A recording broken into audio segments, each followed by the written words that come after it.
Forum Bersama atau Forbes Anti Narkoba Kabupaten Bone menantang pihak kepolisian menangkap bandar narkoba Butunge yang berasal dari Kelurahan Bajoe, Kecamatan Taneteria, Tang Timur. Forbes Anti Narkoba mengaku Butunge merupakan bandar narkoba sekelas dengan Koko John. Hal tersebut diungkapkan Ketua Forbes Anti Narkoba Bone, Andi Singkeru Ruka, saat dikonfirmasi tribuntimur.com pada Kamis 16 Januari 2025. Berdasarkan data yang diperoleh, Butunge merupakan bandar narkoba di Bone bahkan lebih tinggi dari Koko John, karena Koko John sendiri itu mengambil barang dari Butunge. Namun ia menilai Butunge lebih cerdik daripada Koko John. Pasalnya ia cukup sulit untuk ditangkap. Selain itu, ia juga mengaku jika diibaratkan dari angka 1 hingga 10, posisi Butunge berada di angka nomor 3 sebagai pengedar narkoba di Bone. Ia berharap pihak Polres Bone segera menangkap Butunge. Kita punya daftar itu nama-nama yang dianggap memang besar, dan sejak Polres terbentuk itu nama Butunge itu sudah masuk.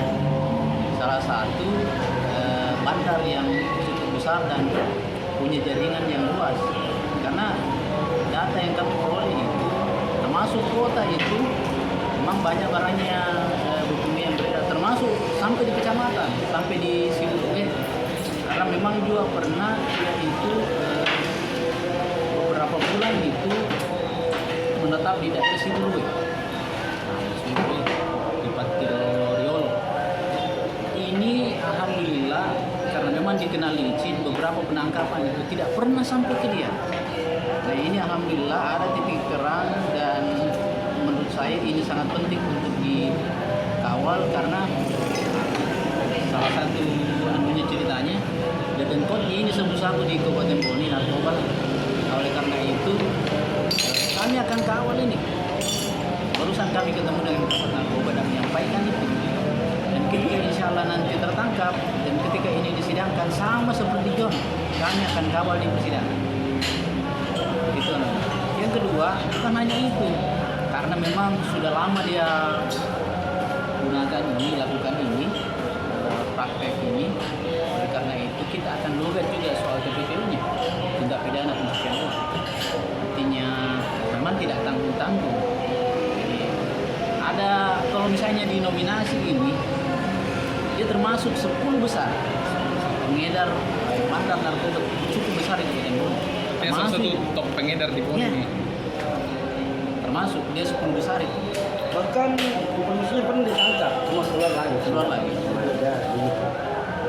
Mungkin banyak uangnya. Iya. Jadi itu yang kita mau antisipasi.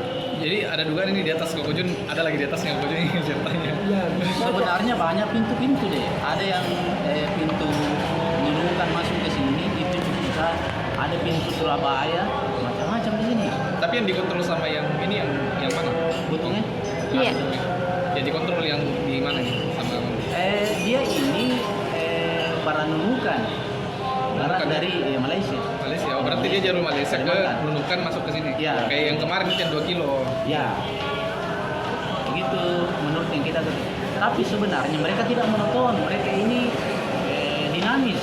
Dimana ada potensi kalau misalnya membentukkan secara ekonomi ngambilnya di Sidrap, mereka ngambil di Sidrap. Membentukkan secara ekonomi misalnya ada yang ngantarkan, kebetulan ada perantau yang bawa masuk, itu dan diambil. Kalau misalnya lebih murah harga di Surabaya, ini kami dari Surabaya.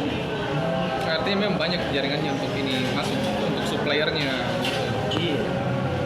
Iya. Terus Bang, komunikasi dengan Polres sendiri bagaimana dengan Makassar tadi? Nah, kami perkuat di situ bahwa jangan ragu. Saya dengar informasi bahwa mohon maaf ini ada anggota DPR juga yang menelpon beliau. Dan maksudnya tidak ada. ditelepon oleh untuk di backup ini. Untuk backup kasus. Saya tidak tahu sampai kemana, apakah berupa iming-iming apa, tapi Pak Kasat itu konsisten bahwa tidak ada. Oleh karena itu, karena ini menjadi sesuatu yang sangat rawan, karena banyak kepentingan yang masuk di sini, oleh karena itu kita mau kawal, tidak bisa tidak dikawal. Download Tribun X sekarang, menghadirkan lokal menjadi Indonesia.